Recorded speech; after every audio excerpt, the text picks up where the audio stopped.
ఒక్క నిమిషం అని చెప్పి బయటికెళ్ళి నిలబడ్డావేంటే?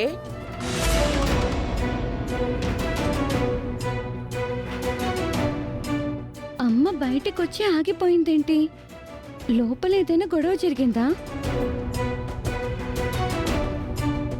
ఇదేంటిది? మట్టి ఆ మాత్రం కూడా తెలీదా? ఏంటిప్పుడు మట్టి మా మీద పోసి శాపనార్థాలు పెడతావా ఏంటి? అవని అటువంటిది కాదు, ఏదో చెప్పాలనుకుంటుంది. ముందు అది వినండి. నువ్వు చెప్పమ్మా అవని. చిన్నోడైనా పెద్దోడైనా, లేనోడైనా ఉన్నోడైనా, మంచోడైనా చెడ్డోడైనా, ఎవ్వరైనా సరే ఇందులోంచే పుట్టాం.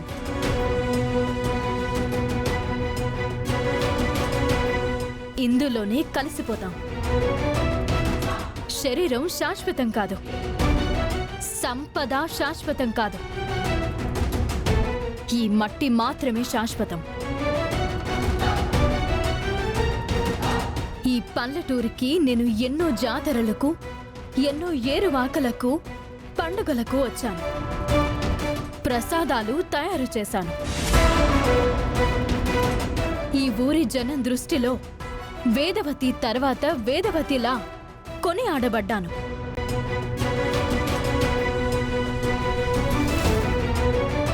అటువంటిది ఈరోజు ఇదే నేల మీద నా తాళిబంధం నా నుంచి దూరం అయిపోదని నాకు నమ్మకం ఉంది.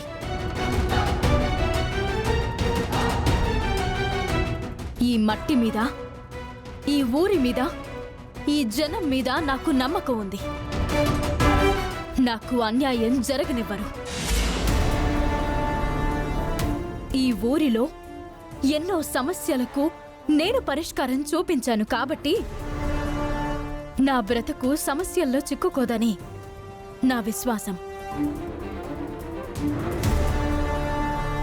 ఈ మట్టి సాక్షిగా చెప్తున్నాను, బావా నావాడు, నావాడు, నావాడు, నావాడు, ఎప్పటికీ నావాడు.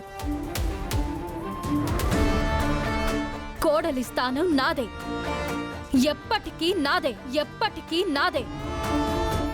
ఏ విషయంలోనూ నేను ఓడిపోను.